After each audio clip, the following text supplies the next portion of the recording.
Livro Ele escolheu os cravos. Capítulo 2. Vou suportar seu lado obscuro. A promessa de Deus ante cuspe do soldado. A prevaricação do ímpio fala no íntimo do seu coração. Não há temor de Deus perante os seus olhos. Salmo 36:1. A vaidade está tão ancorada no coração do homem que os que escrevem contra ela almejam a glória da boa escrita, e os que a leem desejam a glória por tê-la lido. Blaise Pascal. Enganoso é o coração mais do que todas as coisas, e perverso, quem o conhecerá? Jeremias 17:9. O pecado, visto pela ótica do cristianismo, é a fenda que atravessa toda a existência. O que teria acontecido à fera se a Bela não tivesse aparecido? Você conhece a história. Houve um tempo em que seu rosto era bonito e seu palácio agradável, mas isso foi antes da maldição, antes das trevas caírem sobre o castelo do príncipe. E quando a escuridão tomou conta, ele sucumbiu, recluso em seu castelo, rebelde, com um focinho reluzente e grandes caninos. Porém, tudo mudou quando a mocinha chegou. Ficou pensando o que teria acontecido à fera caso a Bela não tivesse aparecido? Melhor ainda, o que teria acontecido caso ela não tivesse se importado? Quem a teria culpado? Ele era tão, digamos, animalesco, pelos longos, babão frustrado, e ela era tão bela, estonteante, uma bondade contagiante. Se duas pessoas se encaixassem exatamente nessa descrição, não seriam elas exatamente a bela e a fera? Quem a teria culpado caso ela não tivesse se importado? Mas ela se importou. E por que a bela amou a fera? E a fera tornou-se linda?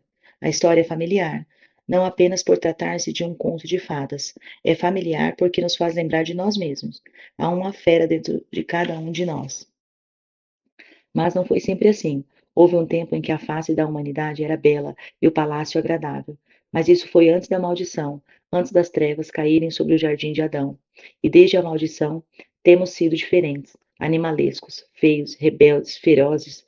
Fazemos coisas que sabemos que não deveríamos ter feito e ficamos pensando por que as fizemos. Minha parte feia certamente mostrou sua face animalesca certa noite. Eu estava dirigindo em uma pista dupla que viria a tornar-se única. A mulher no carro ao lado, no meu, estava na pista que continuava. Eu estava na que terminava. Eu precisava estar à frente dela. Meus compromissos eram sem dúvida mais importantes que os dela. Além do mais, não sou eu importante? Não sou eu o mensageiro da compaixão? Um embaixador da paz? Assim, acelerei o carro. Adivinhe, ela também. Quando minha pista terminou, ela estava 1 centímetro à minha frente. Aumentei os faróis, reduzi a velocidade e a deixei passar. Sobre seus ombros, ela me acenou com um tchauzinho. Comecei a diminuir os faróis e então fiz uma pausa. Minha parte sinistra disse: Espere aí. Não fui chamado para ser luz nos lugares mais escuros? Iluminar as trevas? Então coloquei um pouco mais de luz em seu retrovisor, só para importunar. Ela diminuiu a velocidade em retaliação. Esta mulher era má. Para ela, pouco importava se toda a cidade de San Antônio estivesse atrasada. Ela não iria ultrapassar a marca dos 25 quilômetros por hora. E eu não iria tirar o farol alto do seu espelho retrovisor. Com dois burros teimosos, ela continuava devagar e eu continuava com luz alta. Após mais pensamentos cruéis do que ouso confessar, a pista começou a alargar. Então iniciei a ultrapassagem. Sabe o que aconteceu? O farol vermelho nos deixou lado a lado, em um cruzamento. O que se segue contém boas e más notícias. A boa notícia é que ela acenou para mim. A má notícia é que não foi o tipo de gesto digno de imitação. Algum tempo depois, o pensamento me veio à tona. Por que eu fiz isso? Sou um cara tipicamente calmo, mas durante 15 minutos fui uma fera. Apenas dois fatos me confortaram.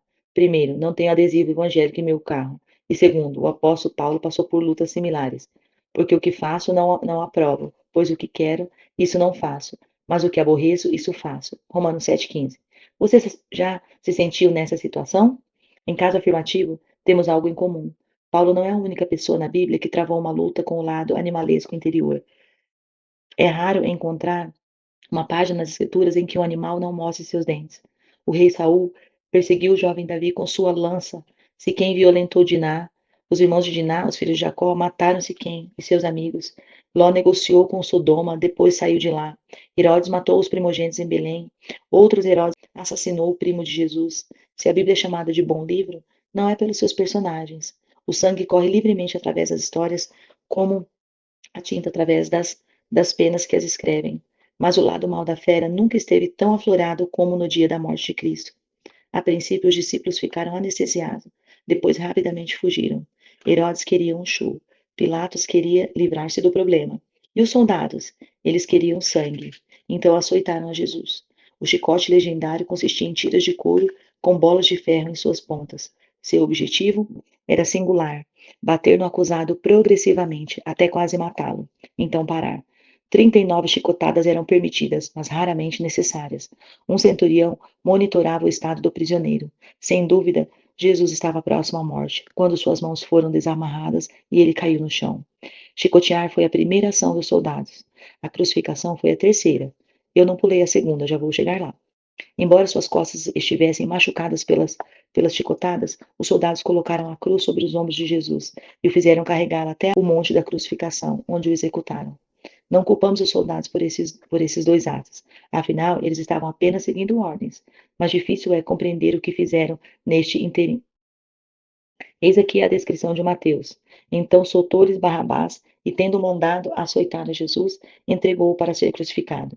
E logo os soldados do governador, conduzindo Jesus à audiência, reuniram junto a eles toda a corte e despindo, cobriram com uma capa de escarlate, e tecendo uma coroa de espinhos, puseram-na em sua cabeça, e em sua mão direita uma cana, e ajoelhando diante dele, o escarneciam, dizendo: Salve, rei dos judeus!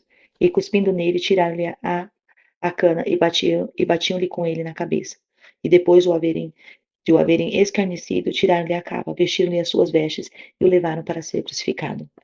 A obrigação dos soldados era simples: levar o Nazareno até o monte e matá-lo. Mas eles tinham outra ideia. Queriam se divertir primeiro. Fortes, descansados e armados, os soldados cercaram um carpinteiro galileu, exausto e quase morto, e o atacaram. O açoite fora ordenado, a crucificação ordenada. Mas quem teria prazer em cuspir em um homem quase morto? O ato de cuspir não tem a finalidade de machucar o corpo de forma alguma. O ato de cuspir é a intenção de degradação da alma, e muito eficiente. O que os soldados estavam fazendo? Não estariam eles levantando-se e levando-se a si próprios à custa de outra pessoa? Eles sentiram grande, grandes a humilhar Jesus. Você já fez isso? Talvez nunca tenha cuspido em alguém, mas já fofocou, caluniou? Você já levantou as mãos enfurecidas ou levantou os olhos com arrogância? Já colocou os faróis altos no retrovisor de algum carro? Já fez alguém se sentir mal para você se sentir bem? Foi isso que os soldados fizeram a Jesus. Quando você e eu fazemos o mesmo, fazemos isso com Jesus também. E respondendo o rei, lhes dirá: Em verdade vos digo que quando fizestes a um destes meus pequeninos irmãos, a mim fizestes. A maneira como tratamos os outros é a mesma como tratamos a Jesus. Ei, Max, não gostei dessa frase. Você protesta. Creia-me, não gosto de dizer isso, mas precisamos enfrentar o fato de que há algo animalesco dentro de cada um de nós, que nos obriga a fazer coisas que surpreendem até a nós mesmos. Você, você já não surpreendeu a si mesmo? Já não parou para refletir sobre alguma atitude e pensou: o que deu em mim? A Bíblia possui uma resposta com 6 letras para essa questão: pecado. Existe algo ruim e animalesco dentro de cada um de nós. Éramos, por natureza, filhos da ira. Não é que não possamos fazer o bem, podemos. O fato é que não conseguimos evitar fazer o mal. Em termos teológicos, somos totalmente depravados. Embora feitos à imagem e semelhança de Deus, temos caído. Somos corruptos ao máximo. O âmago do nosso ser é egoísta e perverso. Disse Davi: Eis que em iniquidade fui formado, e em pecado me concebeu minha mãe. Poderia alguém dentre nós dizer menos do que isso? Cada um de nós nasceu com tendência ao pecado. A depravação é condição universal. As Escrituras afirmam isso claramente. Todos nós andamos desgarrados como ovelhas. Cada um se desviava pelo seu caminho. Enganoso é o coração, mais do que todas as coisas, e perverso quem conhecerá. Não há um justo, nenhum sequer, porque todos pecaram e destruídos estão da glória de Deus.